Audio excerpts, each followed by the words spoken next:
Então, ontem o que a gente fez, né, e o que de mais importante tem que ficar aí registrado, vamos dizer assim, né, na cabeça de vocês, é como que a gente calcula a força resultante. E no cálculo aqui dessa força resultante, né, por que força resultante? Porque aqui a gente tem uma força distribuída devido à pressão, né, que aumenta à medida que a profundidade aumenta.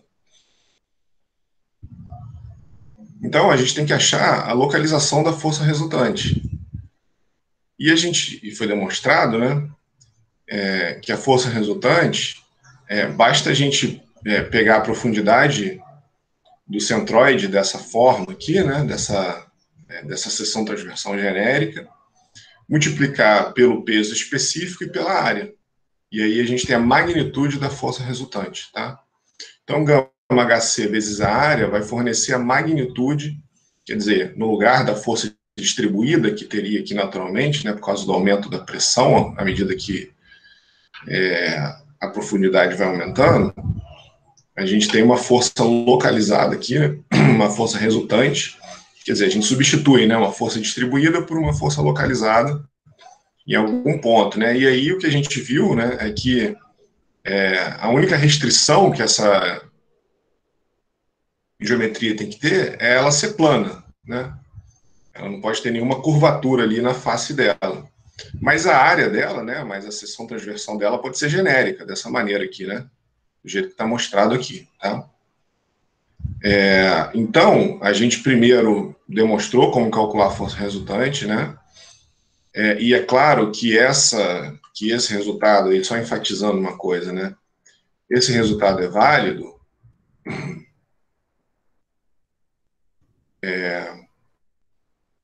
na verdade, né, é muito conveniente fazer isso quando o centroide é tabelado, né?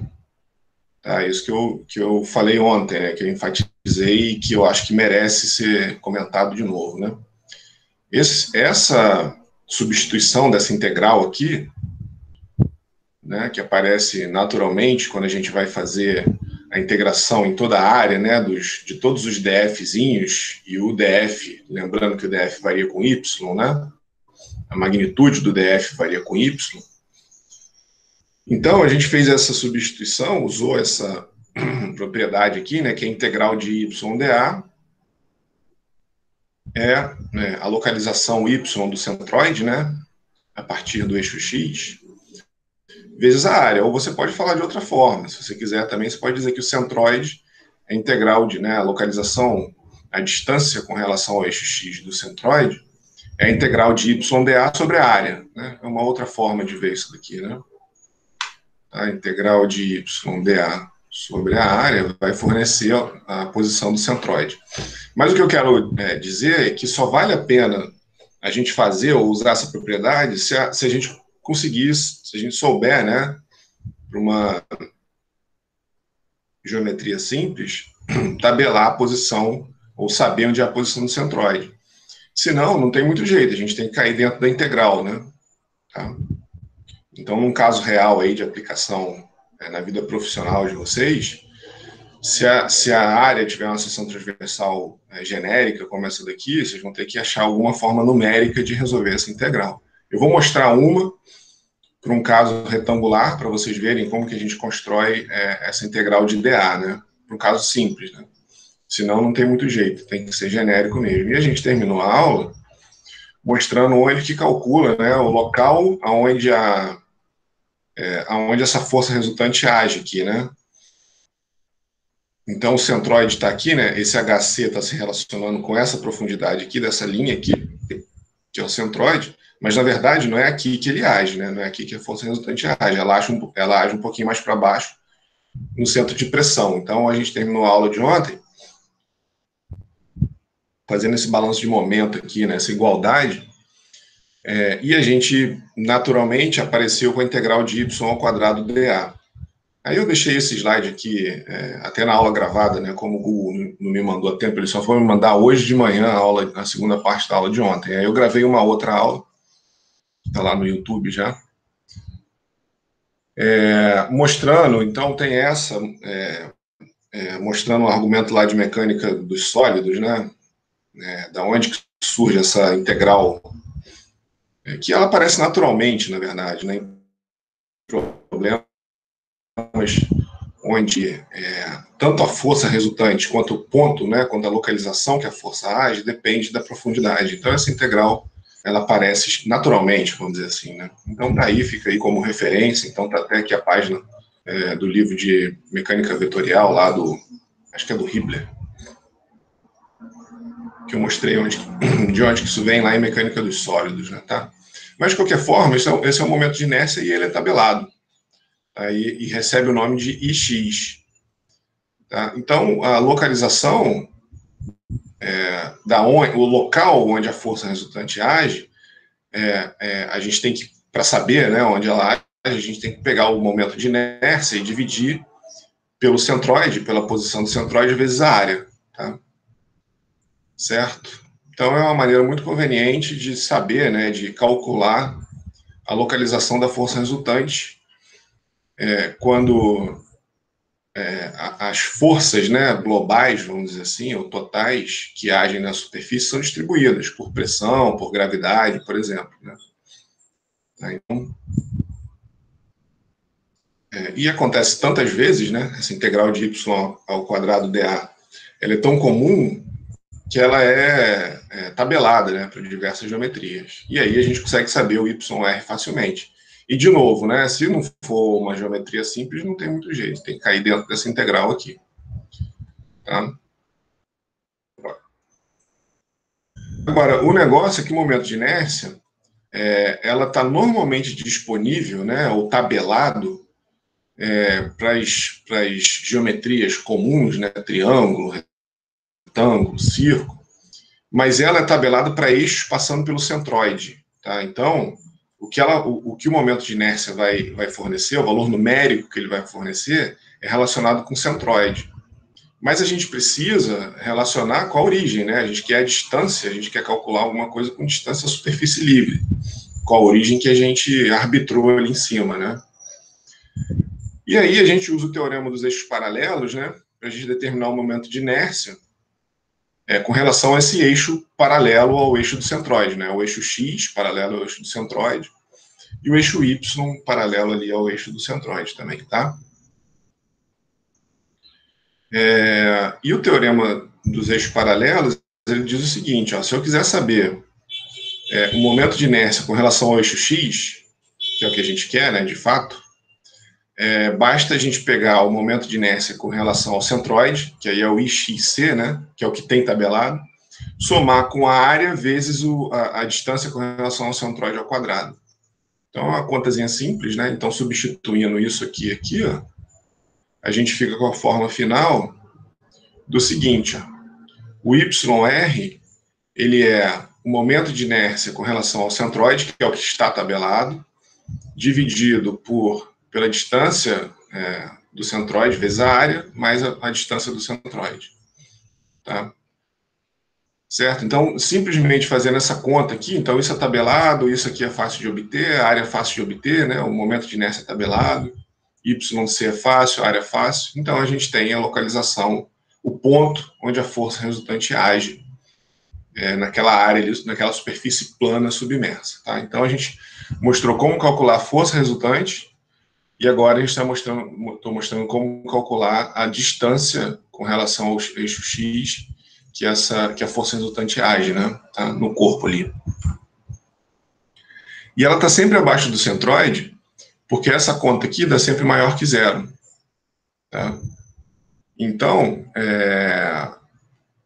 a resultante está sempre um pouquinho abaixo do centroide aqui. Tá? Nunca no centroide, né? Então, é o que está mostrando aqui também, ó, mais ou menos a mesma coisa, né? Mas aqui o que ele mostra é a distribuição de força ou de pressão, talvez, né? Tá? Então, isso aqui é o livro do Senja, né? Então, ele está mostrando mais ou menos a mesma coisa que a gente viu nesse esquema aqui, Aqui, de novo, né, a projeção da área, então ele usa uma outra área, tá vendo? Cada livro usa uma área genérica, né? Mas tudo bem, é uma análise geral que permite analisar a força resultante e o ponto de aplicação para qualquer geometria, tá? E o XR também pode ser obtido da mesma forma, tá? Ou seja, a gente não R, né, a profundidade, mas agora a gente quer saber esse XR aqui, ó, né, com relação ao eixo X, onde é que está o centroide, tá? Aí a gente faz a mesma coisa que a gente tinha feito para os momentos lá, né? O FR, XR, né, a força resultante, vezes esse braço de alavanca aqui, né, vai ser igual a integral na área de XDF, tá? Então a gente vai pegar vários DFs, então aqui está o X para um DF genérico, né? Então vai pegar vários DAs ali, né? E vai fazer essa integral, né? Certo? E aí, com isso, né, sabendo que o FR, de novo, né, a gente já tem essas definições da força resultante do DF, a gente começou a aula passada, começou a segunda parte da aula passada definindo esses dois caras aqui, né? Quer dizer, esse daqui foi o final dessa análise que a gente começou fazendo com a área com a força diferencial DF. Tá? Então, aí, como a gente já fez para o YR, né, a mesma coisa para o XR, então o gama e o teta constante, sai para fora aqui da integral, simplifica, né, então o gama sendo teta simplifica, e a gente fica com o momento de inércia com relação ao eixo X e Y, né. Antes a gente tinha um momento de inércia com relação ao eixo X para calcular o Y. Agora essa integral XY aqui, por definição, é um momento de inércia com relação ao eixo X e o eixo Y, que também é tabelado, tá? E fazendo a mesma, usando o teorema dos eixos paralelos, a gente tem como calcular também, de forma bem simples, o XR, tá? Beleza? Aí a gente tem aqui, ó, um semicírculo, aí tem a área de um semicírculo, o momento de inércia com relação ao centroide, né, e o X e Y com relação ao centroide são os mesmos pela simetria aqui dessa figura geométrica, né? E o IXY com relação ao centroide, então, de novo, né, por isso que a gente teve que usar o teorema dos eixos paralelos para passar aqui, ó, do XY com relação à origem para XY com relação ao centroide, né? Porque está tabelado com relação ao centroide ali, tá? A mesma coisa para um círculo, né? A área, pela simetria de novo, né? O momento de inércia. Desculpa, primeiro o momento de área. Ah, não, esse é o momento de inércia, desculpa. Então, o momento de inércia com relação ao eixo X e com relação ao centroide é igual ao momento de inércia com relação ao eixo Y e com relação ao centroide. Também simples de calcular. E pela simetria aqui do problema, o IXYC é zero. Aqui, a mesma coisa, né? O IXC, BA ao cubo sobre 36, e XYC a gente tem BA ao quadrado sobre 72. Então, quer dizer, em função tá vendo? Então, a gente tem o raio aqui, né, do semicírculo, o raio aqui desse círculo, essas quantidades B, D, A, né? Então, em função dessas quantidades, claro que isso tem que ser dado, né? Em função dessas quantidades, é fácil calcular o IXC, né, o momento de inércia com relação ao centroide para o eixo X, o momento de inércia com relação ao eixo X e Y para o centroide, né? Tá? Aí aqui, para um retângulo, então se esse retângulo tem lado B, né, e aí a metade dele é em B sobre 2, é a altura A, né? Então aqui também os centroides e tudo mais, né? E aí, se essa superfície submersa, né, ela for simétrica com relação ao eixo passando pelo centroide, então aqui ele né, simétrico com relação ao eixo passando pelo centroide, e paralelo a qualquer um dos eixos, a força resultante ela tem que agir, que é o que normalmente vai acontecer com a gente aqui, né? ao longo dessa linha x igual a xc, porque o ixyc é zero. Então, aqui, né, todas essas duas aqui, né, que tem essa simetria, a força resultante, imagina, se fosse um retângulo aqui, né, a força resultante já está em alguma coisa ao longo do eixo aqui de simetria, né, a mesma coisa para o círculo, tá? Porque o ixc é igual a zero. Mas como a força ela é distribuída ali na profundidade, né, ela vai estar um pouquinho abaixo do centroide, tá? E aí, ó, se a gente tiver um caso aqui como essas estações elevatórias, né, essas eclusas que se chamam, igual tem lá no Canal do Panamá, no Brasil também tem a eclusa de Tucuruí, no Pará, que tem um desnível de cerca de 75 metros. Tem um fato importante dessa questão da aplicação da força resultante depender da altura, né, e a magnitude também, que é o seguinte, ó, aqui a gente tem a eclusa aqui, né, e aí essa eclusa, ela faz ela permite que, ou essa comporta aqui, né, que faz a regulação do nível da eclusa, ela é sujeita a uma força resultante de uma certa magnitude, a uma certa profundidade na direita, e na esquerda a força ela está numa outra profundidade. Então a força resultante não age no mesmo ponto por causa desse desnível, né? Certo? Então sempre que a gente tem uma configuração dessa maneira, o que acontece é que de um lado a força resultante está agindo em um ponto e do outro lado em outro ponto da comporta, tá? Então tem que tomar cuidado com esse tipo de coisa, então, porque ali a questão é que a resultante está tendendo a cisalhar ali a comporta aqui, né? Tá? Bom, aí um exemplo aqui bem simples, né? Então, aí ele faz uma série de hipóteses só para permitir a gente determinar de forma bem simples ou aplicar, né? Para vocês verem a aplicação direta dessas fórmulas aqui da força resultante, do local que age em X, o local que age em Y, tá? Então é o seguinte, ó, tem um carro que está no fundo de um lago, e aí ele, enfim, afunda e afunda com a roda ali no fundo e retinho, né? Então a porta tem 1,2 metros de altura e 1 metro de largura, e o teto do carro está 8 metros abaixo da superfície livre da água.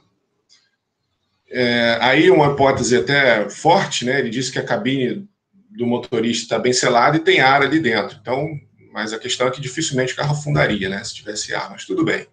É só para a gente, porque se tivesse água ali dentro, a força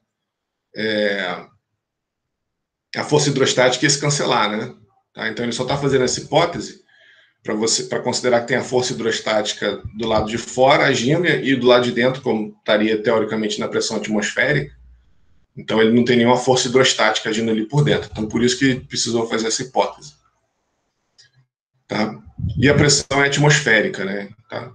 Então a porta pode ser aproximada por uma placa vertical retangular, que é isso daqui, né? A gente está aproximando a porta por uma placa vertical retangular como essa daqui, para facilitar os cálculos, né? Que aí a gente tem aqui tabelado já todos os momentos de inércia, senão não tinha jeito, aquilo que eu estava falando, ia ter que calcular aqui aquelas integrais para determinar a força resultante, tá? Então ele quer saber a força hidrostática na porta, a localização, né, o local onde a força age, e ele está perguntando se o motorista pode abrir a porta, né? Se alguém ali dentro do carro, se eventualmente, numa hipótese dessa, que o carro afundar com ar dentro, né, o que não é muito coerente, mas tudo bem, só uma hipótese, né? Provavelmente o vidro seria quebrado, né? Mas tudo bem. Eu vou manter essa hipótese aí só por causa do exercício. Está perguntando se o motorista ali por dentro teria força suficiente para abrir a porta, né? Então, o que a gente precisa saber é a magnitude da força resultante e o local que a força resultante age aqui nessa geometria simplificada, né? Tá? Então, para determinar a força resultante, a gente precisa da altura vertical do centroide, né? A gente precisa saber, com relação à superfície aqui, ó, aonde que o centroide dessa área aqui está, certo? Que é o que a gente precisa para saber a magnitude da força resultante. Então, o que a gente tem aqui, né? A gente tem os 8 metros de profundidade, mais 1,2 sobre 2. Por que 1,2 sobre 2? Voltando aqui, ó, se a altura da porta é 1,2, o centroide está localizado ali em A sobre 2, né? Tá? A localização aqui, ele está marcando aqui, né? A localização do centroide aqui é em A sobre 2, certo? É isso que ele marca ali, né? Então, é 8 mais 1,2 sobre 2, então 8,6 metros, né? Então, a profundidade que o centroide está com relação à superfície é 8,6 metros. E é o que a gente precisava, né? Então, a força resultante é o gama da água, né? 9.810, vezes 8,6, a posição do centroide, vezes a área, 1 vezes 1,2, né? Certo? Largura vezes altura. Então, 101,24 kN, tá? Então, essa é a força resultante na porta, né? Aproximando a porta para uma placa vertical. E agora a gente precisa, então a gente já tem a magnitude, primeira coisa que ele perguntou. Então a gente quer saber qual o ponto de aplicação agora, né? O que a gente faz, né? Para calcular o YR, a gente aplica direto a fórmula, como é uma geometria simplificada, a gente aplica direto a fórmula que a gente viu, né, anteriormente. Então, IXC, que está tabelado, YC vezes A mais YC. Então, no caso aqui, né, o B é 1 e o A é 1,2. Então, é simplesmente substituir B e A em 1,2, B igual a 1 e A igual a 1,2 aqui, né, para determinar o momento de inércia. Tá? Beleza? Só substituir. Então, tá ali, né? Então, já fazendo a substituição, quem quiser conferir a conta aí, ó, 1/12 vezes 1 vezes 1,2 ao cubo, tá?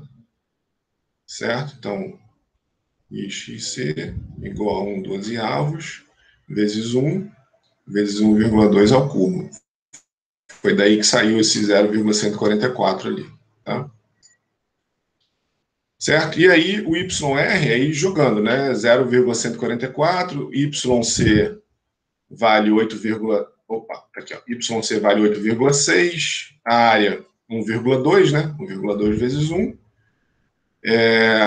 mais YC 8,6. Então deu 8,61, tá? Então, a força resultante está 8,61 metros abaixo da superfície do lago. Então aí a gente vem aqui e vê em qual local que isso cai aí na porta, né? Certo? E aí, isso fornece. Agora, o XR, né, fazendo o XR aqui, ó, ele vai estar no centroide aqui, né? Porque o IXC é 0, então esse cara é 0, vai ser exatamente no centroide. Normalmente, quando a gente tem uma simetria dessa forma, né, vai cair no centroide mesmo. Mas se quiser fazer conta, né, sempre que o IXC for 0, vai ser no próprio centroide ali do X, tá? Bom, então o que a gente tem, né? A gente tem 50 kN na dobradiça. Por quê? Seria os 101,24 kN, aí ele aproximou, né? 101,24 vezes 0,5, né? Porque aqui está a dobradiça e ela está agindo aqui a meio metro, né? Da dobradiça, tá? Então ele aproximou para 50, mas na verdade seria 50 e uns quebrados, né? Tá? Então, uma pessoa consegue levantar, aí ele está fazendo uma análise, né? Uma pessoa normalmente consegue levantar 100 quilos, ou 981 newton, e aplicando isso em 1 metro, quer dizer, é o que a pessoa, na verdade, a força resultante está agindo a meio metro, né? Fechando a porta, certo? Então, a força resultante está aplicando 50 kN de torque na dobradiça, e uma pessoa o maior braço que ela conseguiria, maior braço de alavanca que ela conseguiria seria na ponta da porta, né, para ter o máximo de torque. Então ela teria que empurrar ali na porta, né, no final da porta, e com máximo de 100 quilos, que teoricamente uma pessoa consegue levantar. Então ela aplica 1 kNm no máximo. Então, dificilmente, quer dizer, a primeira coisa é que todas essas hipóteses são meio surreais, né? Mas se eventualmente um carro conseguisse afundar com ar dentro da cabine, e não quebrasse o vidro e tudo mais, então dificilmente uma pessoa conseguiria abrir a porta com o carro no fundo de um lago de 8 metros. Tá? Então essa mais ou menos é a ideia do exercício. Tá? Alguma dúvida aí? Aplicação direta de fórmula, né? Tá? Aí eu fiz aqui numericamente, eu vou deixar indicado, eu não vou gastar tempo aqui, a gente ainda tem um monte de coisa para fazer, porque se algum dia na vida profissional de vocês encontrarem uma área que não seja tabelada, eu só estou mostrando como que faz, como que resolve essas integrais, né, de YdA, de y ao quadrado dA. Então eu peguei o exemplo, né, peguei o mesmo exemplo, aqui, ó, 8 metros, uma placa de 1,2 por 1, e escrevi aqui um elemento de área dA. O que esse elemento de área dA teria? X de largura e dy de altura. Tá? Então, o dA é igual a x dy. Certo? Então, o que eu fiz aqui, ó, é resolver esse exemplo que a gente fez anteriormente, mas sem fazer aquelas substituições, que a integral de ydA é igual a yc vezes a área, e a integral de y ao quadrado dA é igual ao momento de inércia, né? E x, tá? Por exemplo. Então, eu resolvi essas integrais aqui, ó, para uma geometria simples, para vocês verem como é que se faz. Tá? Então, enfim, tá tudo demonstrado aqui, né? O dA, BDY, tá certo? Algumas dicasinhas do que evitar de fazer na hora de escrever o dA. Tá? E aí eu conferi com os resultados do exercício, então tudo bateu, né? Então essas integrais para esse elemento de área dA que eu escrevi ali, ela bateu com o que a gente fez tabelado, como que tinha que acontecer, né? Não tinha como ser diferente. Tá? Então eu vou deixar indicado aqui para vocês darem uma olhada, mas basicamente, obviamente, né, as coisas coincidiram, né? Tanto numericamente, vamos dizer assim, né? Isso daqui seria resolvendo as integrais numericamente, quanto pelas fórmulas, tá? Beleza, então com isso, né, com esse exercício, bem simplesinho aqui, voltando aqui alguns slides, né, então basicamente força hidrostática em superfície plana, a gente tem duas formas, se as superfícies forem regulares, né, se for alguma coisa que a gente consegue tabelar, aqui voltando, ó, que a gente consegue tabelar o momento de inércia, né, a área e tudo mais, a localização do centroide, a coisa é bem simples, é a aplicação direta dessa fórmula para calcular a força resultante, e dessa daqui para calcular a localização, o local que a força resultante age, tá? Então não tem muito mistério. Quando a gente está tratando de força superfície curva, né, de força hidrostática em uma superfície curva, submersa, óbvio, né, tem umas etapazinhas adicionais, mas também nada muito complicado, não. Aqui o fator simplificar muito, então a coisa acaba ficando relativamente simples. Por quê? Como a gente provou lá no começo da parte de hidrostática, né, a força hidrostática sempre age normal. Então aqui eu estou demonstrando nessa configuração aqui, ó, tem um sólido aqui submerso, e aí a força hidrostática ela vai sempre estar normal a área, né? Sempre estar agindo para dentro da área, certo? E aí o que complica aqui, né, é que na hora da gente fazer, na hora que a gente determina, né, ou faz aquele elemento dF, né, igual a gama HDA, esse dA aqui ele vai mudando, né, certo? A normal unitária da área agora ele vai mudando. Como o nosso θ era constante para a superfície plana, O DA era um só, então a gente não se preocupava muito com isso. A normal unitária era uma só, a gente não se preocupava muito com isso. Como aqui ele vai mudando, essa integral, essa força resultante agora, como o DA tem componentes x, y, z, e esses componentes vão mudando ao longo da força, ao longo da área, a coisa ia ficar complicada. Então, o que a gente faz? Né? Como que a gente simplifica esse problema? A maneira mais fácil de determinar a força resultante, agindo numa superfície bidimensional, é determinar a força horizontal e a força vertical separadamente. E isso é feito dessa forma aqui. Ó. A gente faz um diagrama de corpo livre, né? Pega a superfície curva, isola aqui um elementozinho, e faz um diagrama de corpo livre nesse bloco fluido aqui, ó, que está encapsulado, né, ou englobado, ou circundado ali pela superfície curva e duas superfícies planas, uma horizontal e uma vertical. Tá? Então a gente pega aqui o final da superfície curva, traça uma linha aqui, isola esse elemento do resto, pega o final da superfície curva aqui no fundo, traça uma linha, e aí faz um balanço de força aqui, tá? Faz um diagrama de corpo livre. Tá? Então, por exemplo, está mostrando aqui, né? Tem uma piscina, aqui no fundo da piscina tem uma superfície curva, então é como se a gente pegasse aqui, né, no finalzinho aqui da curva, aqui na lateral e no fundo, né? E aí fizesse aqui um elementozinho fluido aqui e fazer um balanço, um diagrama de corpo livre ali, tá? Aí a gente tem a projeção horizontal e a projeção vertical e a força resultante agindo ali, tá? Beleza? A ideia é essa.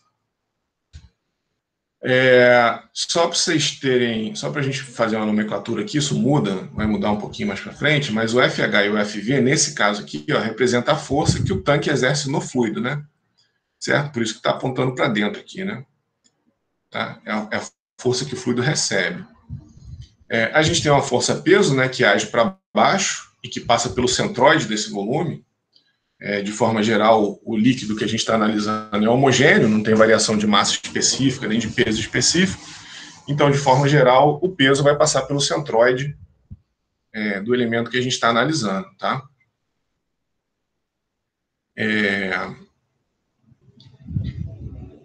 E o F1 e o F2, aí toma cuidado, né? Isso acontece muito lá em mecânica dos sólidos também, né? A gente está analisando vigas, quando tem lá uma viga engastada, né? Aí a gente faz um corte. Sei lá, a gente faz um corte aqui. Aí aqui o que a gente tem que fazer para compensar esse corte? Adicionar uma força cortante e um momento fletor, né? Uma força cortante e um momento fletor ali, que no momento que essa viga estava em equilíbrio, elas não aparecem, elas só aparecem quando você corta. Aqui é a mesma coisa. Na hora que a gente vai fazer uma análise dessa, no fundo do reservatório aqui, quando tem fluido acima, por exemplo, né? E do lado, quando a gente faz esse corte, naturalmente vão aparecer forças que estavam em equilíbrio. Então, se a gente quiser fazer esse diagrama de corpo livre, a gente tem que considerar o F1 e o F2 aqui, que originalmente estavam em equilíbrio, né? Tá? Certo? E aqui, esse ponto O aqui, ó, é o ponto onde... não está muito bem alinhado aqui, né? Mas seria o ponto onde a força está agindo, né? Então, a força resultante, na verdade, aqui nesse caso, ela passaria aqui assim, ó, por aqui, com certo ângulo, e atinge o reservatório em algum local, né? A gente vai ver como calcula esse ângulo, como calcula a força horizontal e a força... Opa, na verdade está aqui, né? Aqui, eu estou fazendo F1 e F2, na verdade falei besteira ali, ó, por isso que não estava alinhado. É aqui, ó. Que na verdade o F1 e o F2 são as reações, né? A gente está interessado na força horizontal e na força vertical, é isso que ele está falando aqui, ó. Então, o ponto O seria o ponto onde as forças se encontram, e a gente tem condição de calcular esse ângulo θ aqui, então a gente sabe aonde que a força resultante, né, devido às forças distribuídas hidrostáticas, vai atingir ou vai bater ali na superfície curva, tá? Certo? O balanço de força no fluido, na horizontal e na vertical, dá o seguinte, ó, na horizontal a gente tem que o F2 igual a FH, né? Então, bem simples, né? E na vertical é um pouquinho mais chato, porque depende se a superfície sólida está embaixo ou está em cima. Essa configuração aqui, imagina que você tem um recipiente com essa geometria aqui, ó, e ele está cheio até aqui, né? Então o líquido aqui é o rosa. Então é claro que o fluido vai estar exercendo uma força para cima aqui, né? Tá? Tanto é que se isso quebrar, o fluido vai vazar por aqui, né?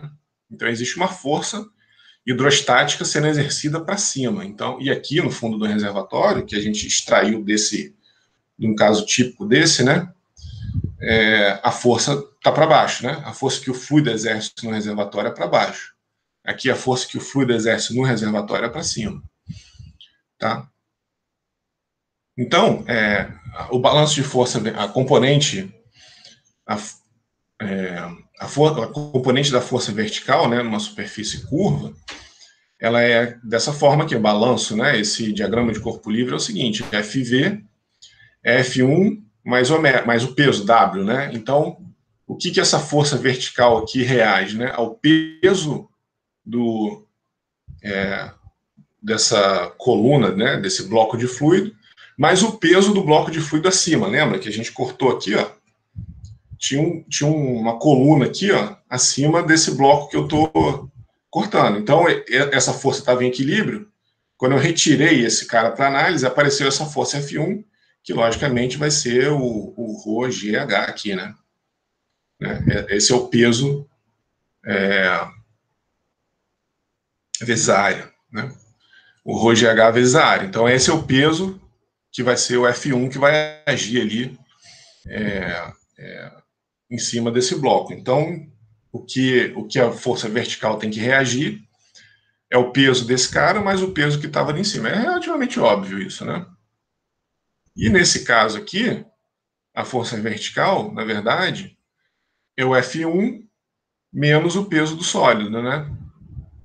Certo? Porque aqui a força-peso está para baixo e o F1 está para cima, né? Porque, como que a gente viu, a força hidrostática sempre age normal à superfície. Então, a força-peso aqui ela está contrária à força hidrostática que está sendo exercida nesse reservatório aqui. Então, tem que tomar só cuidado se a superfície está abaixo ou acima, tá?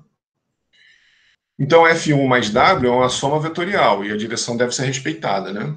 Certo? Então, essa F1 aí, ela pode ser isso que eu falei, ela pode pregar algumas peças por causa dessas diferentes geometrias, né? Que é o que está mostrado aqui, ó.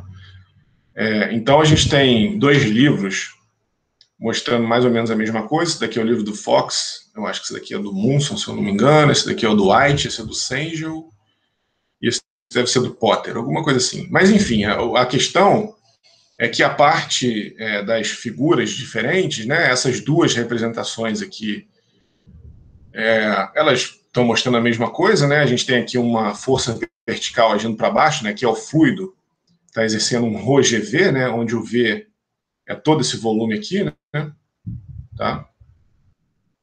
Que é relativamente óbvio, né? E a gente pode também querer, se você, aí depende de cada um, né, da facilidade de cada um, simplesmente só fazer uma análise aqui, extraindo isso, mas aí a gente vai ter que subir aqui para saber quanto que é a força F1 que aparece, né? Que ela é devido a esse bloco aqui de líquido que está acima. E aqui está demonstrando a mesma coisa de uma forma um pouquinho mais genérica, né? Que a gente tem o peso dessa coluna de líquido passando pelo centroide dela, né? O peso dessa coluna de líquido passando pelo centroide dela e o peso do ar, eventualmente, se o ar estiver aqui pressurizado. Aqui ele está representando o ar aqui na pressão atmosférica, aqui ele está representando o ar que pode ter uma certa pressão. Então aqui tem que ser adicionado também. E a reação a todos esses pesos aqui, que é a força vertical, né? Que seria a reação aqui, nesse caso, ele está representando a reação do reservatório no fluido. Tá? Certo? Aqui, ele está representando o peso do fluido. Né? O FV aqui está representando o peso do fluido. E o FV aqui está representando a reação do reservatório no fluido. Então, vocês têm que só tomar cuidado com essas nomenclaturas e essas convenções, né? No final das contas, o resultado tem que ser o mesmo.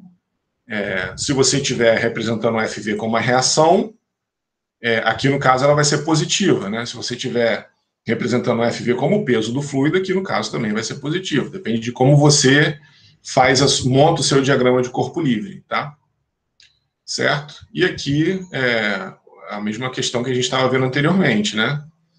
Na verdade, aqui a gente vai ter um FV que vai balancear, né, ou vai equilibrar a força hidrostática para cima e a força peso para baixo. Então, é tudo muito simples. Vocês têm que pensar na parte conceitual mais fundamental e mais básica para vocês não se enrolar. Um diagrama de corpo livre, bem simples, que a gente resolve para saber essas forças verticais, né? A força horizontal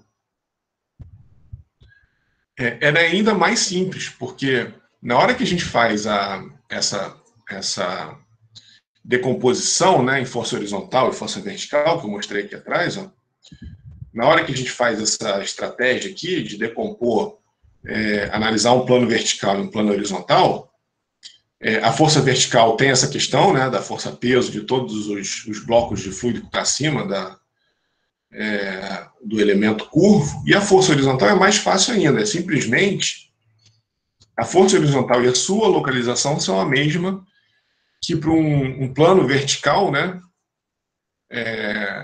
da mesma área projetada dessa superfície curva. Então, o que é um plano vertical? Por exemplo, por mais complexo que seja a superfície curva, a projeção aqui, ó, se a gente fizer uma projeção vertical aqui, vai ser um retângulo. Tá? Se isso daqui tiver uma profundidade B, por exemplo. Tá? Se essa superfície aqui tiver uma profundidade B lá para dentro do quadro, a projeção horizontal vai ser um retângulo. Tá? E aí a força horizontal vai ser a pressão no centroide, né? O que é a pressão do centroide? É o gama H do centroide vezes a área, simples. Né? Só pegar a localização do centroide aqui, que a gente tem a força resultante, agindo. E o YC, o YR, a gente também sabe, né? IXC sobre YCA mais YC.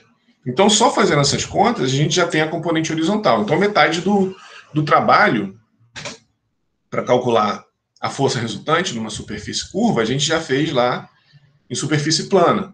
Tá? Então, a projeção horizontal ela vai ter como força resultante o que a gente já viu anteriormente na superfície plana.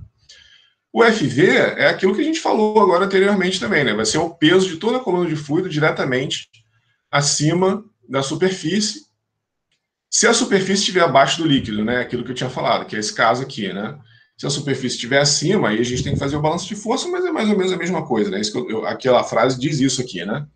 Se a superfície sólida estiver abaixo, é simplesmente pegar o peso de tudo, né? A força vertical aqui, ela tem que compensar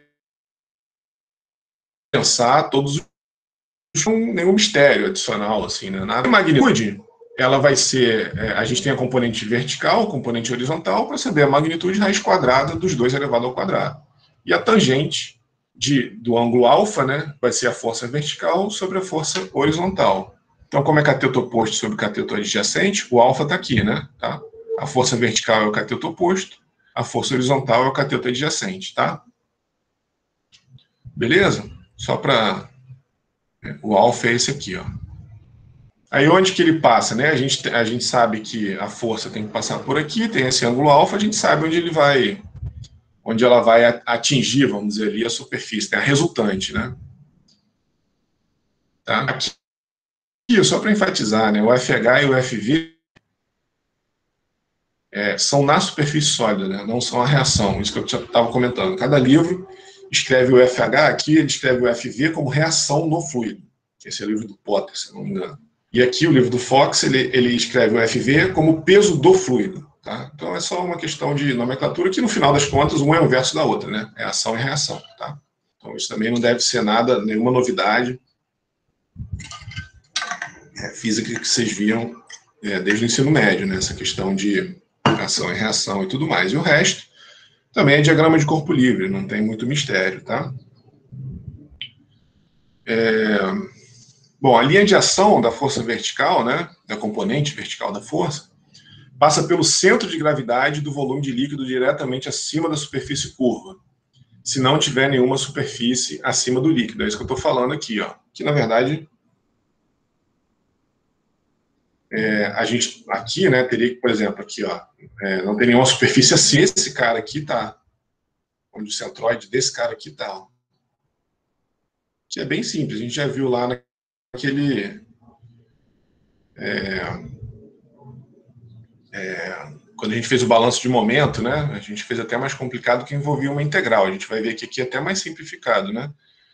O momento dessa força com relação a esse braço, mais o momento dessa força com relação a esse braço, mais o momento da força com relação a esse braço, né, tem que ser igual ao momento da força resultante, que a gente sabe calcular, a gente vai ver, né, vezes o braço. Então a gente tira o x aqui, né, sabe esse cara aqui de uma geometria simples, sabe esse cara aqui de uma geometria simples e esse cara aqui de uma geometria simples, se for um semicírculo aqui, né.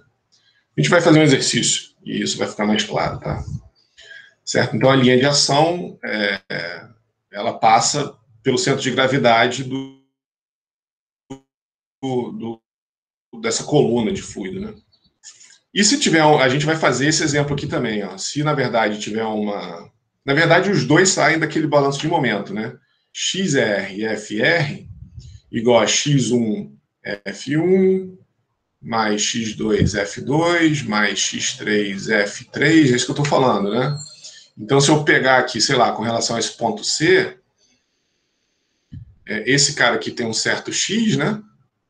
Certo X1 e aqui um certo peso 1 aqui, e esse cara aqui de cima, ele tá aqui no centroide, né? Ele tem um certo peso chamado de 2, e aqui um X2. E a força resultante, né? Ela vai passar em algum lugar que eu não sei, um lugar X, e ela tem uma força vertical aqui, né? Então aqui ficaria força vertical X igual a X1 F1 mais X2 F2. Aí a gente isola o X. Tá? Isso seria um caso, assim, de geometria simples, né?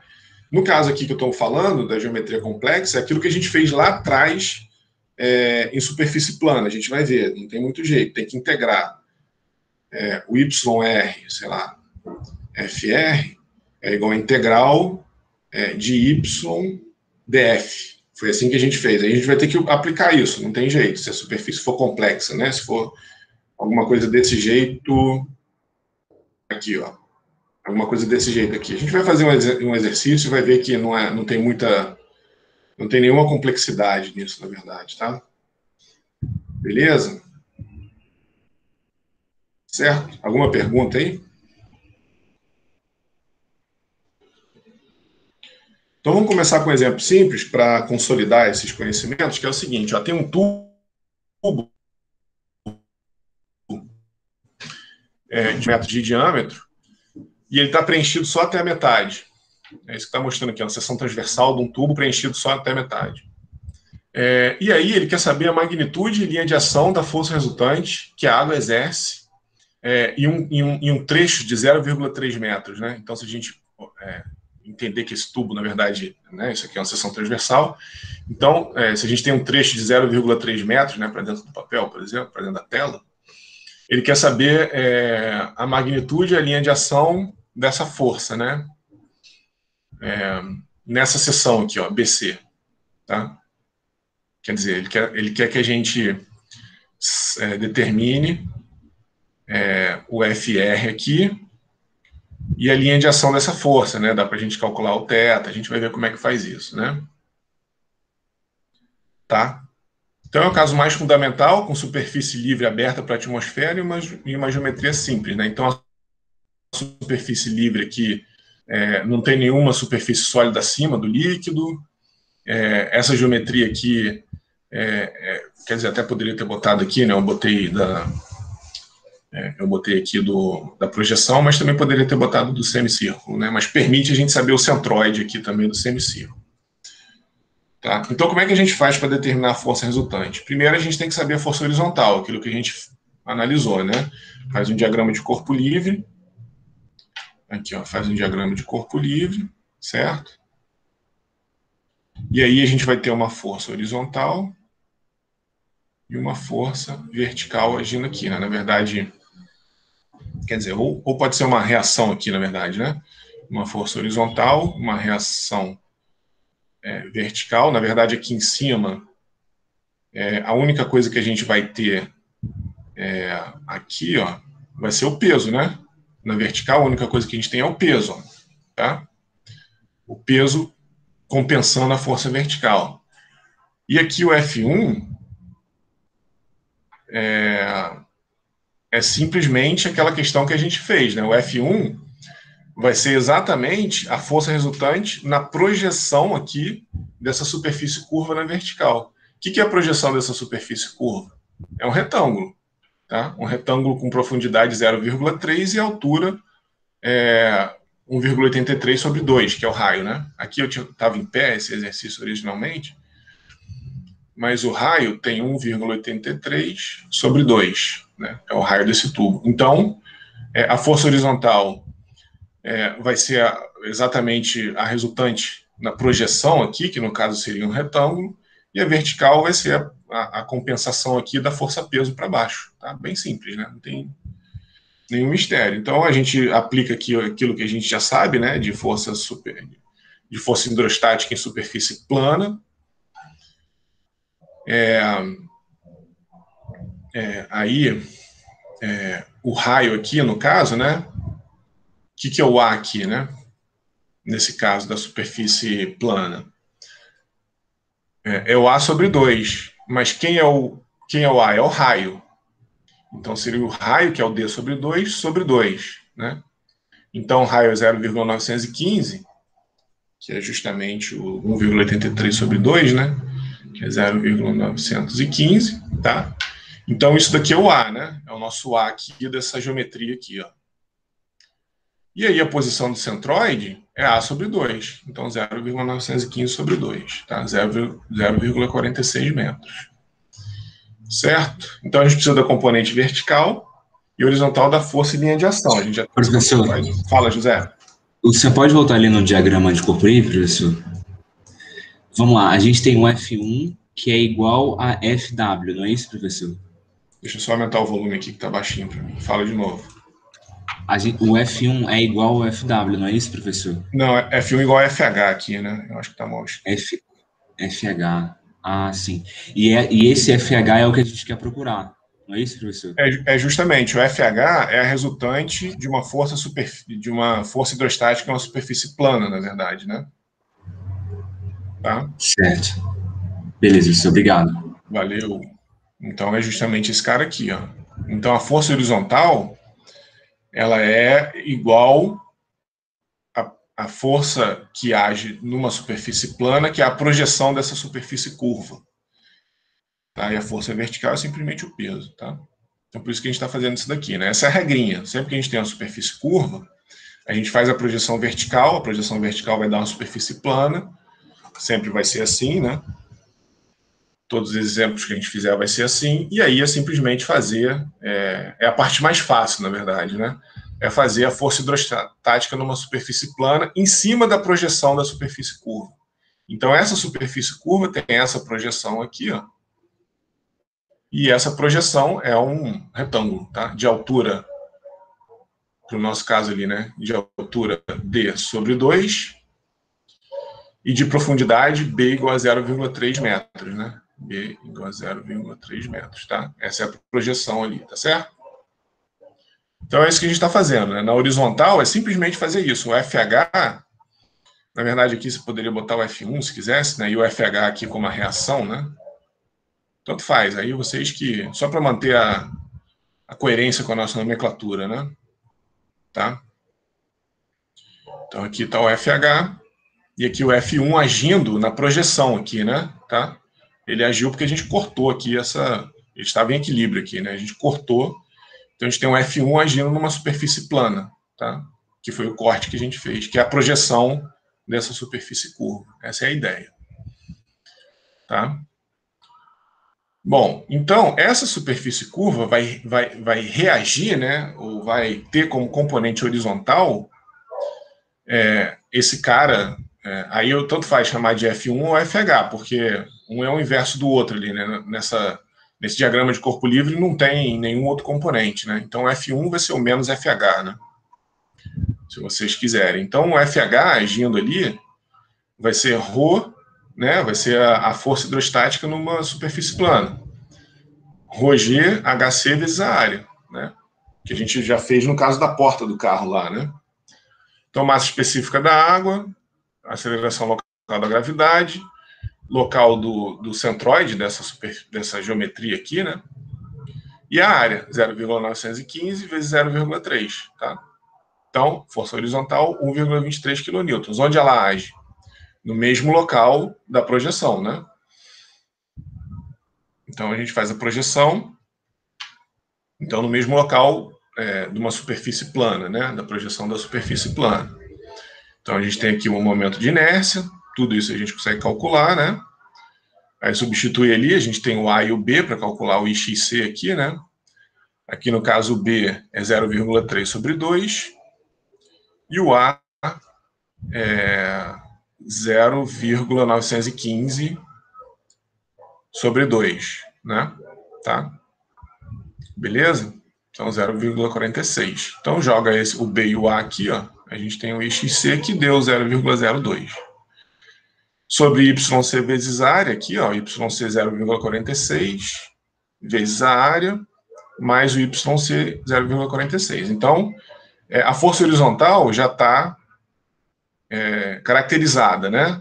A força horizontal está agindo, tem uma magnitude de 1,23 kN, agindo a 0,62 metros abaixo do nível aqui da superfície, tá? Beleza? Então, a força horizontal tá safo. E a força vertical também não tem nenhum mistério. Na verdade, só para manter aqui a nossa nomenclatura, né? FV e a força peso para baixo, né? Então, FV igual ao peso, que é o mg ou ρgv, né? Tá? Força peso, né? O peso dessa coluna aqui é mg, né? Tá? Pode vir lá da mecânica newtoniana ou tá? Tranquilo, né? Nenhum mistério aqui, né? Então, massa específica, aceleração local da gravidade e o volume, né? O volume a gente tira de novo, né? É simplesmente pegar a área, πr2 sobre 4, aí πr2 sobre 4, tá certo? Vezes a profundidade, vezes o B, né? Então aqui o B, 0,3, πr2 sobre 16, né? Porque a gente tem 1/4 de tubo, na verdade, né? Tá? Então eu botei o diâmetro aqui, na verdade, ó. Por que é 16? Porque eu estou usando o diâmetro aqui, não o raio, tá? Então por isso que não ficou sobre 4, tá? Beleza? Então força vertical 1,93 kN. E o centroide aqui também é simples, né? 4R sobre 3π. Então 0,39 metros.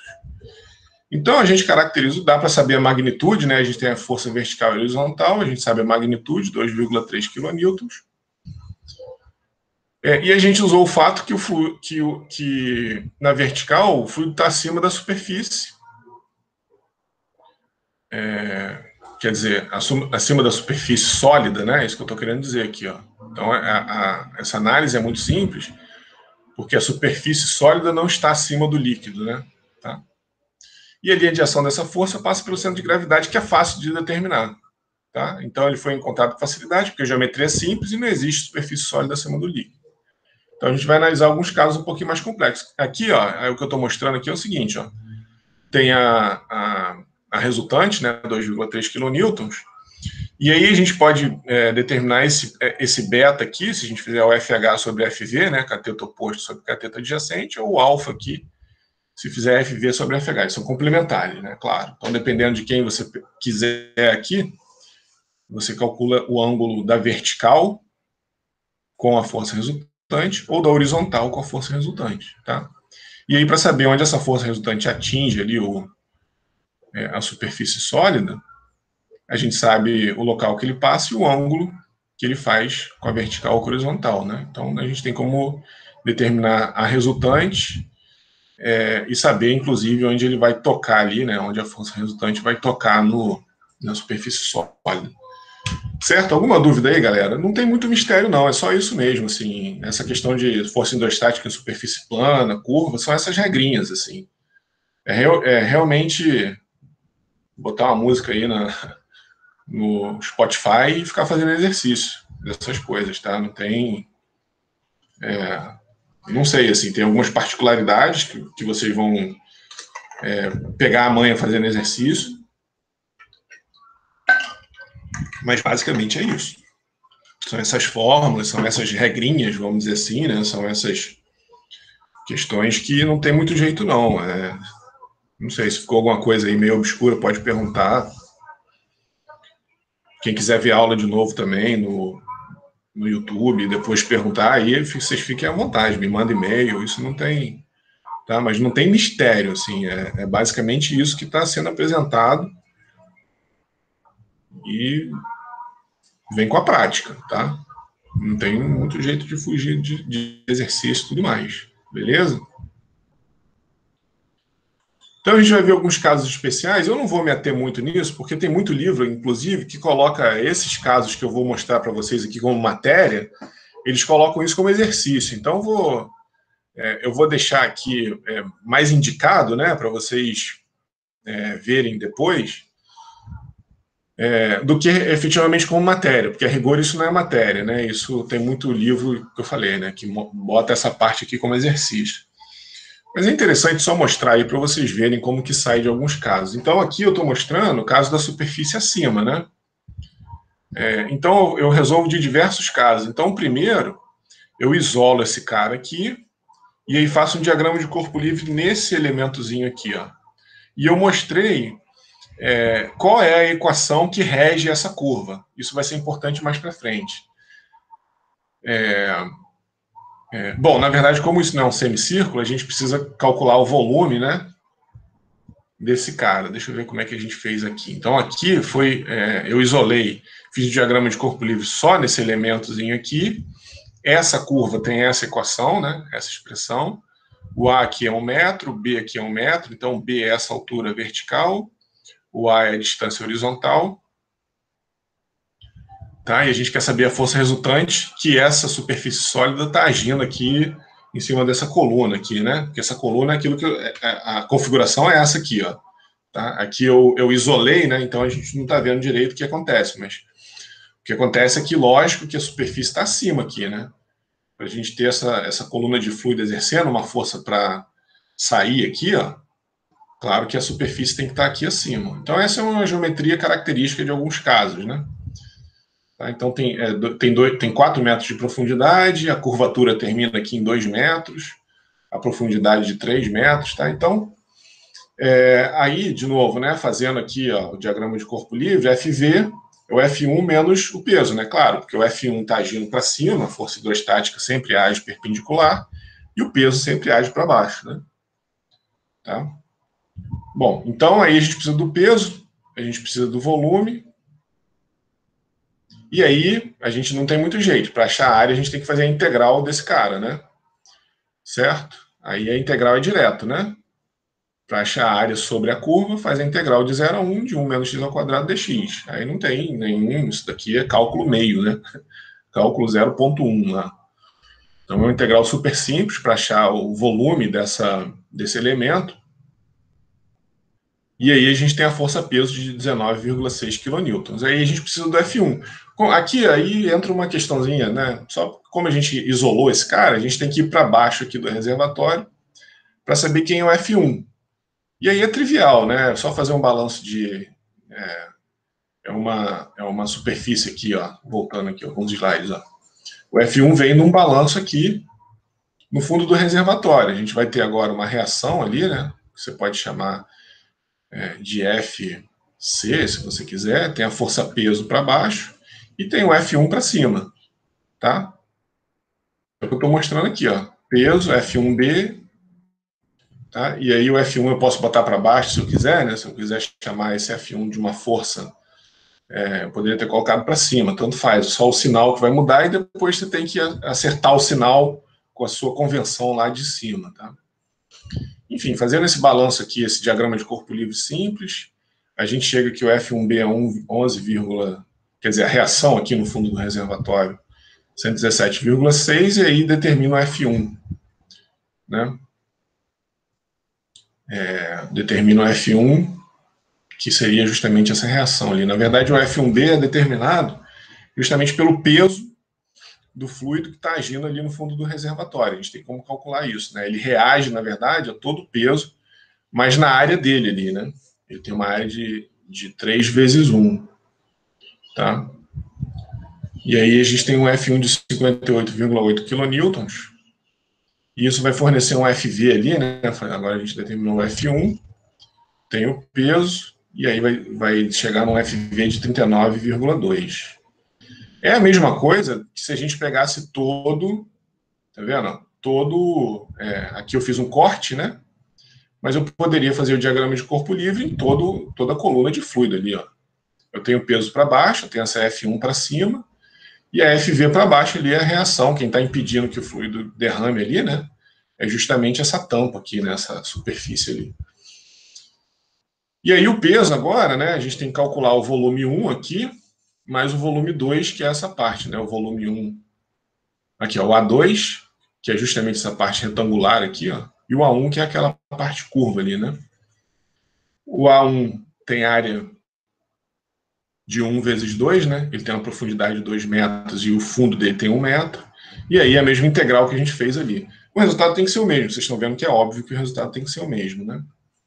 Então o peso dessa coluna de fluido agora tem 79,4.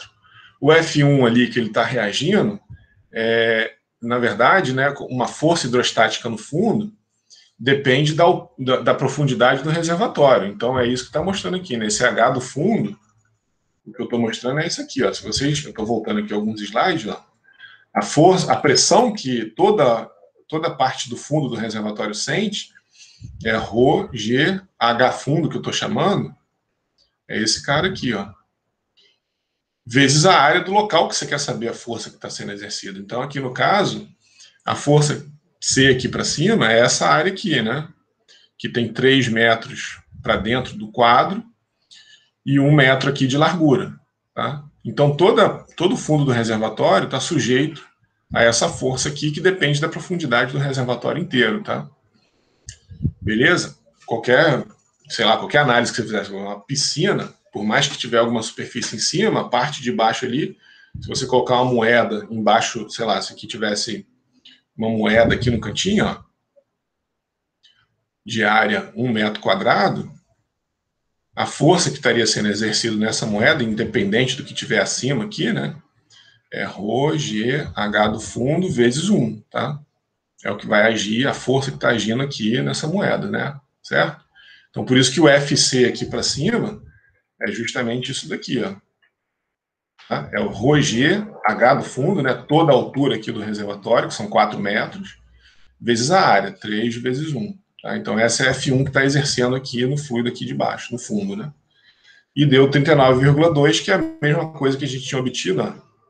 Olha lá, 39,2, óbvio, né? Mesma coisa que a gente tinha obtido quando a gente fez um recorte aqui só na superfície, só nessa seção curva aqui, e depois partiu para o fundo, né?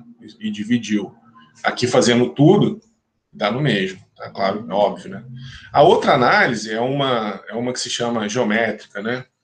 Que é o seguinte, é fazer um balançozinho de força com geometrias conhecidas. Então, essa daqui eu acho bem conveniente, eu acho a mais legal de todas, que para mim, pelo menos, é a mais simples. Então é o seguinte, ó, a gente tem uma força vertical para cima, a gente não precisa saber a profundidade do reservatório, por exemplo, fazendo por essa análise aqui, ó. Então olha só, a força FV na geometria mostrada, nessa aqui, ó, é igual ao balanço de força de toda a geometria preenchida de fluido. Então eu pego até aqui, ó, e preencho toda a geometria de fluido, tá vendo? Menos a força vertical do elemento de fluido acima da superfície. Então eu faço essa jogada aqui, ó.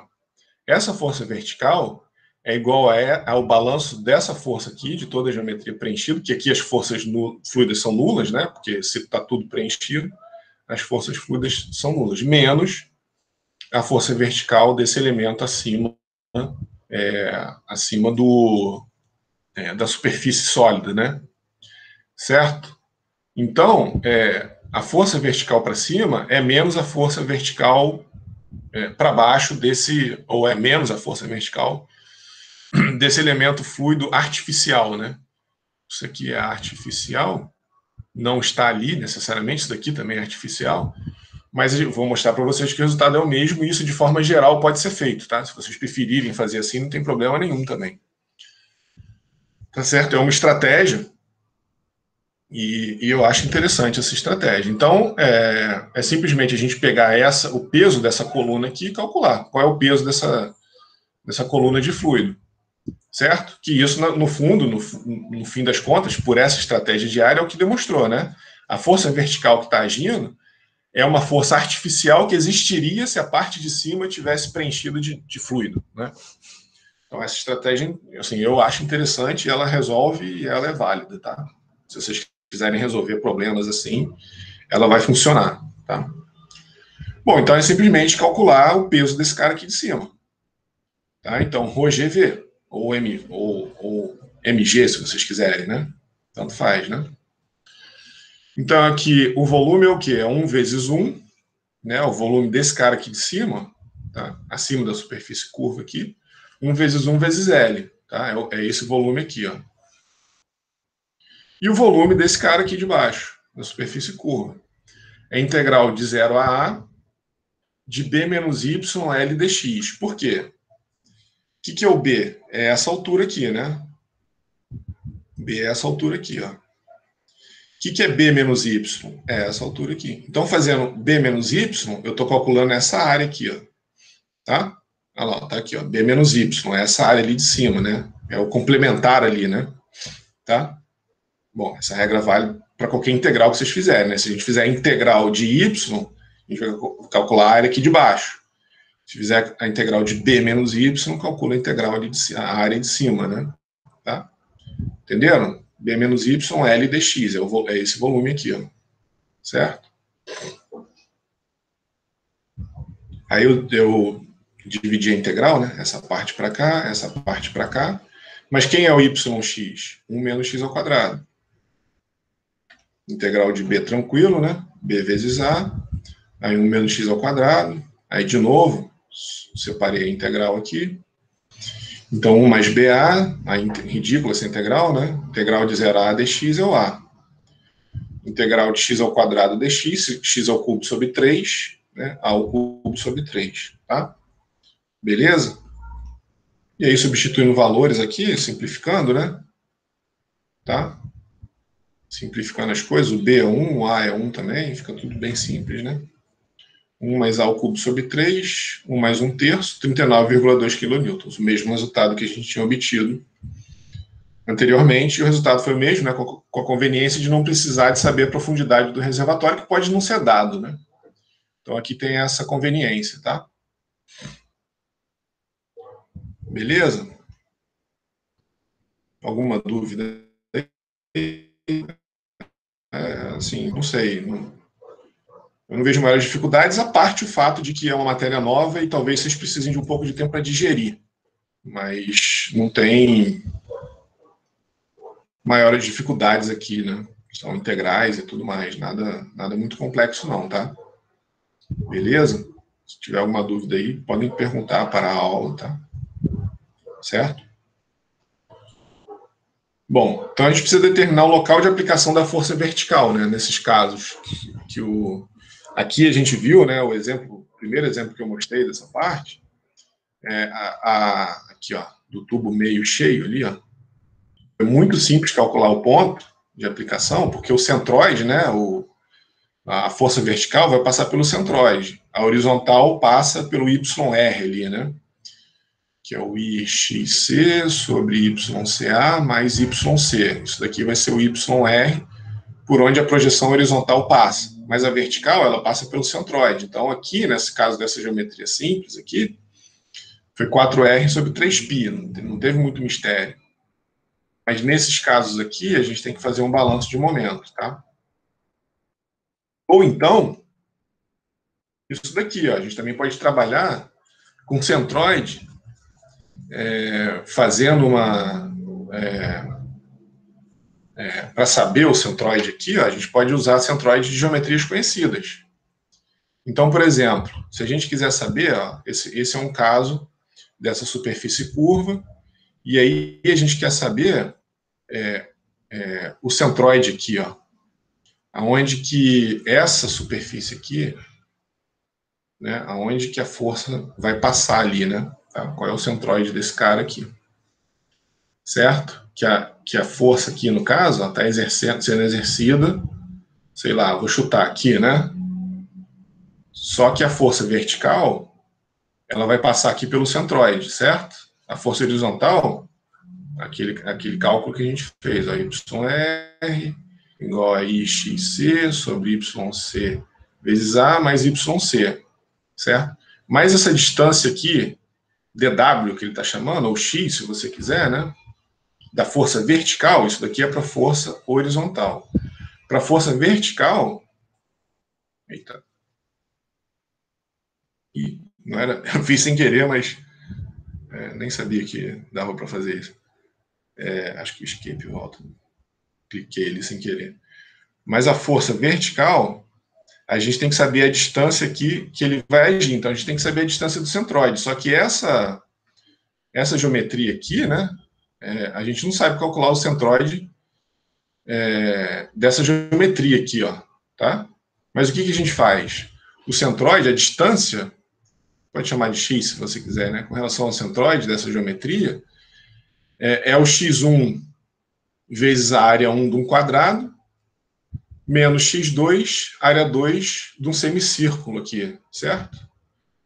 Beleza? Então, isso daqui é válido também, dá para fazer, e aí a gente chega no x aqui, ó, se você quiser chamar de x aqui, né? x1 menos a2, que justamente esse cara aqui é a1 menos a2, né? É o quadrado menos um semicírculo.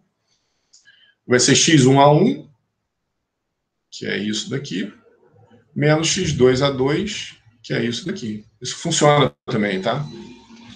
Beleza? Isso valeria aqui também, se a gente quisesse fazer, né?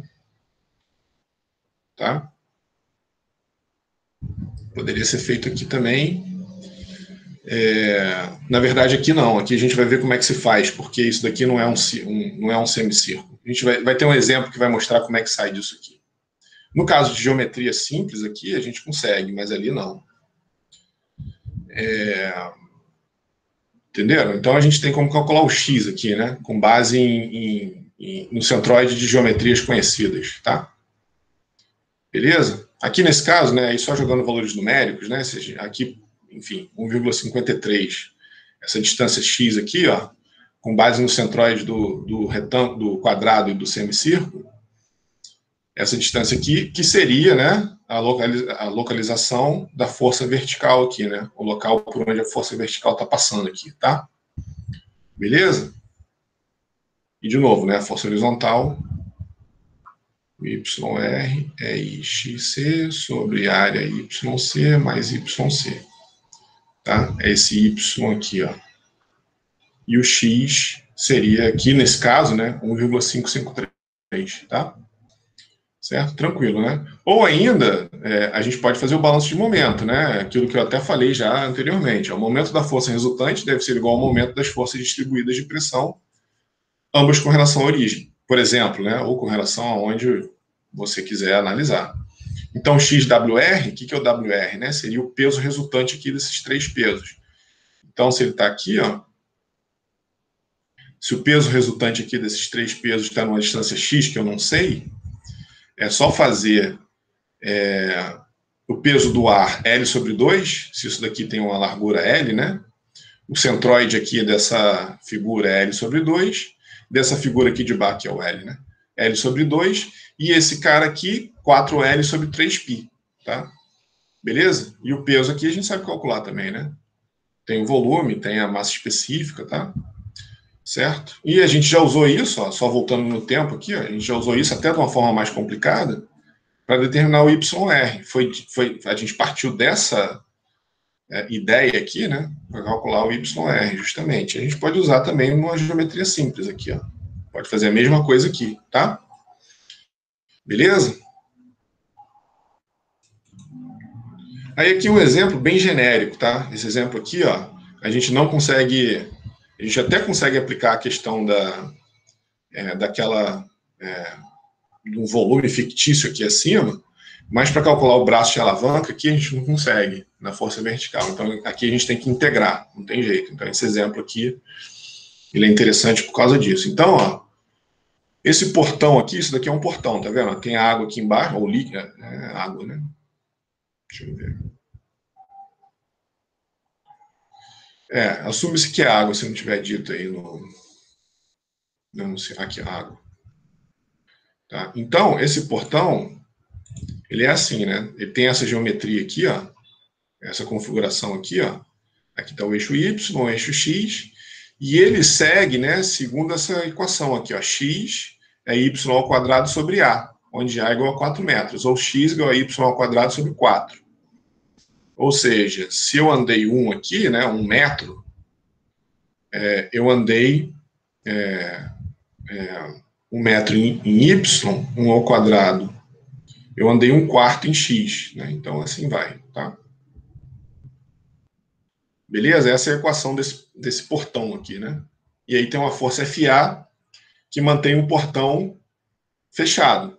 E tem uma força FR aqui, ó, que está querendo abrir o portão, entenderam? Conceitualmente, o que está acontecendo aqui, fisicamente, né? Tem uma força FR que está agindo em algum local aqui, ó, que está querendo abrir o portão, fazer ele abrir, né?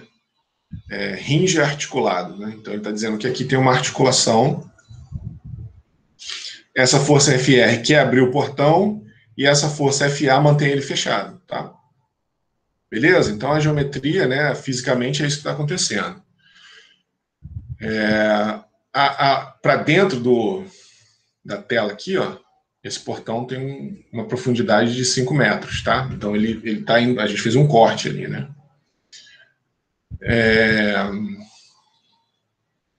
A profundidade de água aqui é 4 metros, né?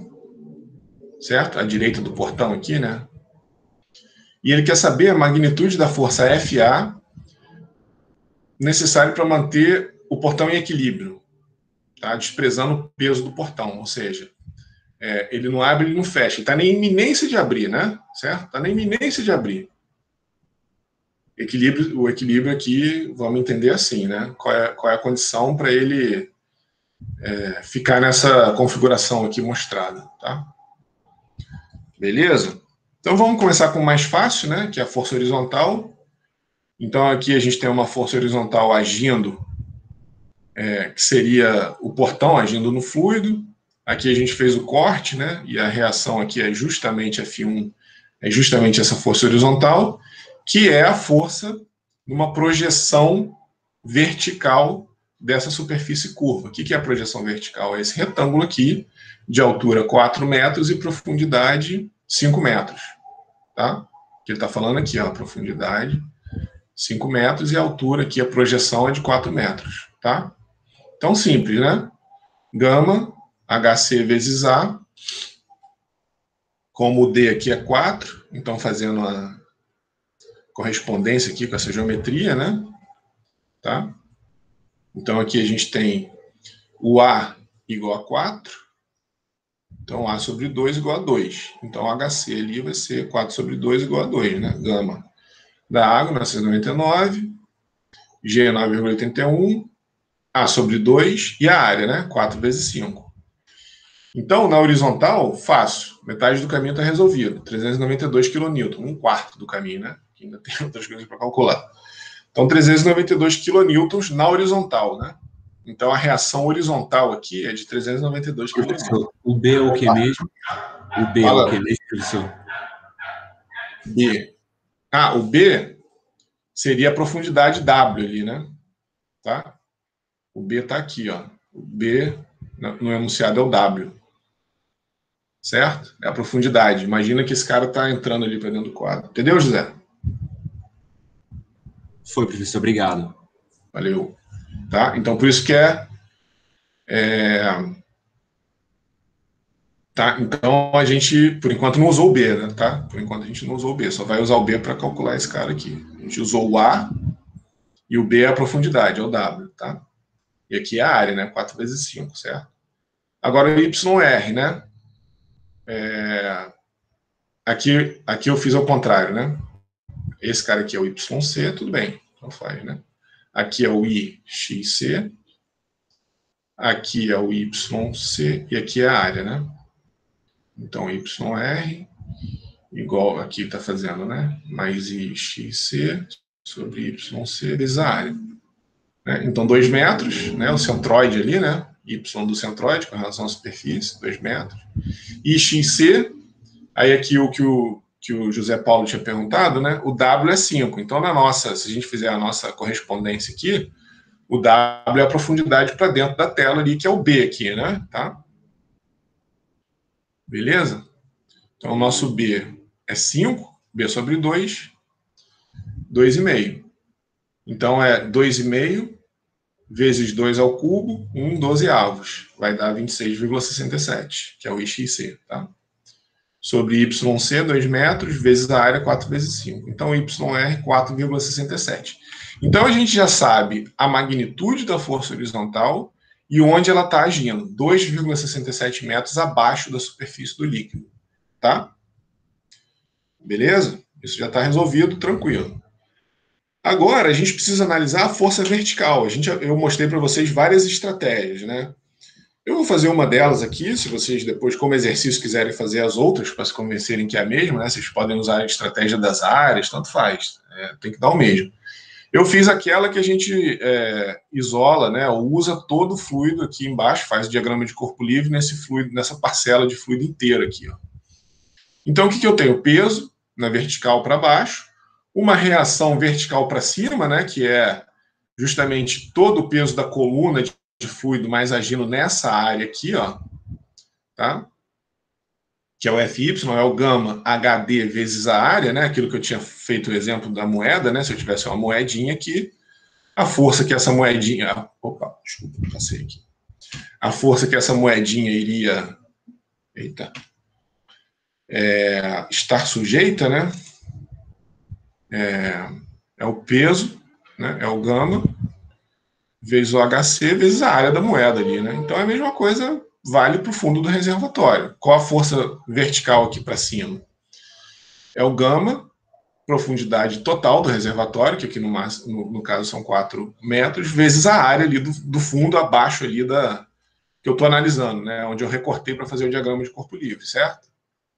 Então, 999, 9,81, 4 profundidade, 4 vezes 5 a área. E o que é o gama V ali, né? O que é o peso?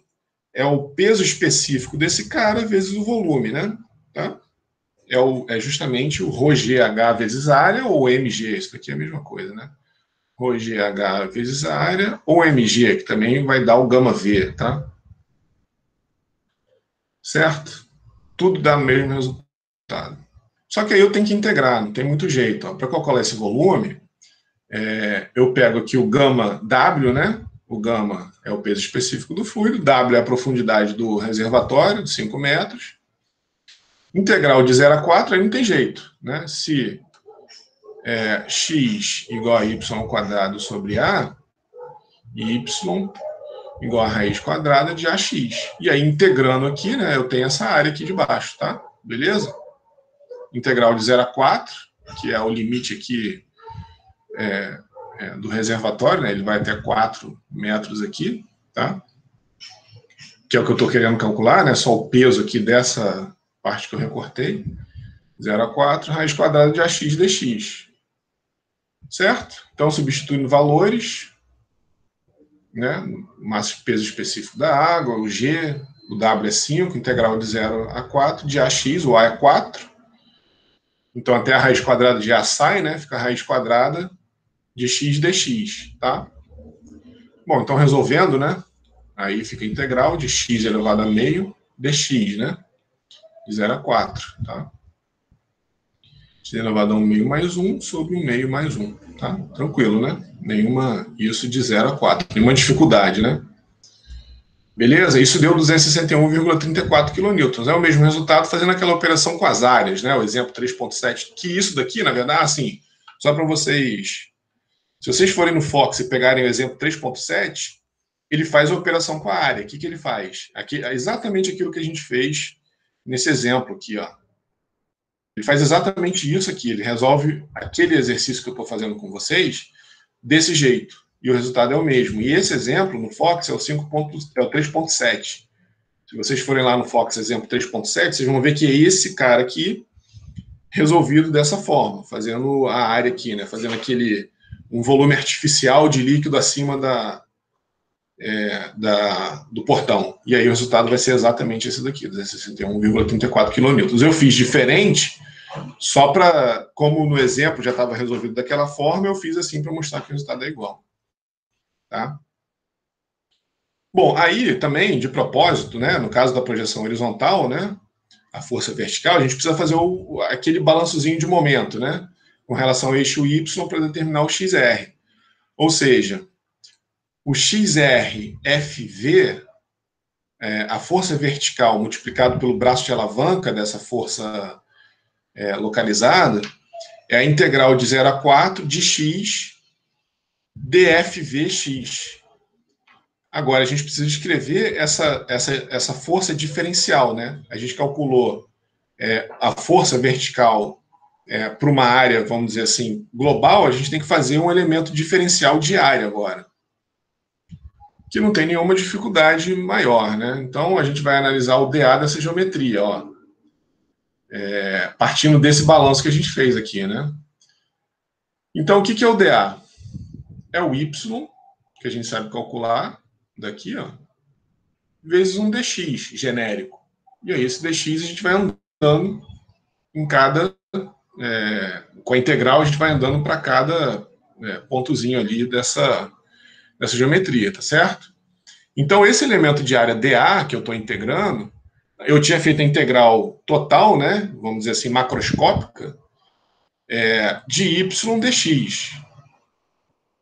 Agora eu estou fazendo uma integral de um elemento DA ali, né, do elemento diferencial, certo? Onde eu estou chamando esse elemento para cada porçãozinha aqui, ó, eu não estou fazendo ela direto de 0 a 4, mas eu estou fazendo para cada porçãozinha DA ali, ó. Tá? Estou chamando um elemento, uma força vertical ali, estou aqui definindo um DF, ó, o F global ele era assim, né? Gama, profundidade vezes a área, menos gama, volume, né? E o gama volume é o W vezes a área, né? Profundidade vezes a área dessa superfície. Agora eu estou fazendo um elemento diferencial, tá? Em vez de eu pegar todo o elemento ali, eu estou pegando uma partezinha dele, que também não tem nenhuma dificuldade. A gente sabe como calcular o y de x, tá? Aqui fica um w dx, né? Que é a parte do fy aqui, ó, que macroscopicamente ele era o gama HD vezes a área vezes o w, tá? Essa é a magnitude da força ali, certo? Agora, se eu pegar uma forçazinha diferencial aqui, ó, tá vendo? Eu estou pegando um dFy, né? Isso daqui seria o meu dFy. Eu simplesmente, em vez de pegar toda a área, eu pego um elemento dA aqui, que é y, que aqui embaixo, né, seria w dx, ó. W dx, tá? Eu estou pegando um dFy, que é igual a gama HD W dx, que só está agindo nessa áreazinha dx aqui, tá? Beleza? E da mesma forma, o dA aqui para a parte vertical, né, para o peso da coluna líquida, é y dx, tá? Então, o dFw, né, seria gama W y de x dx. Entenderam isso? Ficou confuso? Não. Em vez de eu pegar toda a área, eu estou pegando uma área infinitesimal, pequenininha. Porque eu não sei onde o x está sendo aplicado, tá? O XR aqui, ó. Eu não sei onde o XR está sendo aplicado. Então eu preciso fazer esse balanço de momento aqui, ó. Com essa igualdade, né? Tá? Então, para isso, eu preciso escrever, eu preciso integrar, eu preciso calcular para cada balanço de força aqui, desse sistema que a gente cortou aqui, né, desse diagrama de corpo livre, eu preciso, para cada DF para cima e cada DW para baixo, saber aonde está o X desses caras. Tá? Beleza? Para poder integrar. Deixa eu apagar, tá meio poluído isso aqui, né? Tá? Então eu preciso fazer o balanço aqui para cada um deles para poder integrar, tá? Certo? Opa. Foi. Deixa eu apagar aqui também. Tá beleza? Então eu preciso integrar para cada um desses caras ali, tá? Por isso que eu escrevi o elemento diferencial, que na verdade foi a mesma coisa que a gente tinha feito aqui, ó.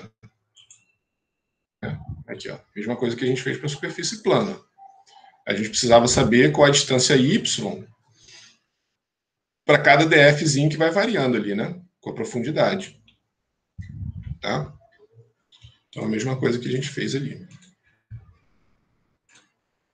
Então, por isso que eu tive que escrever esses elementos de área. Tá? Aí, jogando essa definição aqui dentro, a gente fica com a integral de x, tá? Multiplicando ali os elementos de área. Resolvendo isso, aí eu não botei, quem quiser fazer depois como exercício, o XR dá 1,2 metros, tá? Beleza? E aí a gente tem, ó, reunindo os resultados, o FH e o YR, né, a força horizontal, a distância com relação à superfície, a força vertical e a distância com relação à origem, tá? Beleza? E aí a gente pode determinar a magnitude e a orientação da força resultante. Então, a força resultante, a magnitude é a força horizontal ao quadrado, mais força vertical ao quadrado, 471,13 kN. E o alfa aqui, ó, se a gente fizer o arco tangente da força vertical sobre a força horizontal, a gente tem 33,7 aqui, né? Porque aqui a força vertical é o cateto oposto, a força horizontal é o adjacente, então é 33,7 com relação a esse ponto, tá? Beleza? Então a gente sabe onde está o YR, sabe onde está o XR, né? Então a gente sabe que a força resultante passa aqui assim, ó, com esse ângulo aqui. Então a gente sabe, inclusive, onde ela encostaria ali na superfície. Agora, a pergunta final é qual é a força necessária para manter esse portão em equilíbrio. Então, a gente pode fazer o balanço de momento para determinar a força e manter o portão parado, né? Então, de acordo com o eixo mostrado, né, o Z é positivo para fora da tela, né, para a nossa direção aqui. Então, usando essa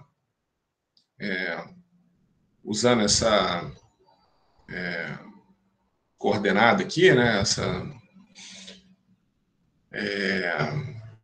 o eixo Z para fora, ele é positivo, o momento é positivo no sentido anti-horário, né? No sentido horário, os momentos são negativos, tá? Bom, para ele ficar em equilíbrio, o somatório de momento tem que ser zero, né? E aí ele vai ficar paradinho ali no lugar, tá?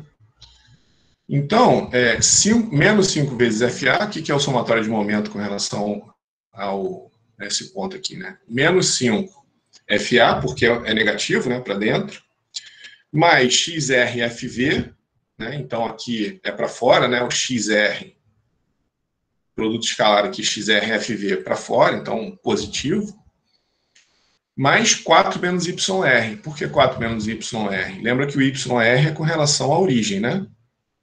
É com relação à superfície do líquido. Só que a gente está fazendo com relação à origem, então a gente quer, na verdade, essa distância aqui, ó. Então é 4, que é essa profundidade, menos YR, a gente tem esse cara aqui. 4 menos YR. Tá? E o FH para fora também. Então a única incógnita aqui é o FA. Tá? Então a gente tem que aplicar 167,26 kN aqui, ó, para esse portão ficar parado e compensar a força resultante que está tentando abri-lo. Tá? Beleza? Alguma dúvida aí nesse exercício, nesse exemplo? Bom, como eu tinha falado ontem, né, a aula de hoje vai até às 11, porque ontem eu tive que terminar às 10, então vamos dar nossa paradinha agora.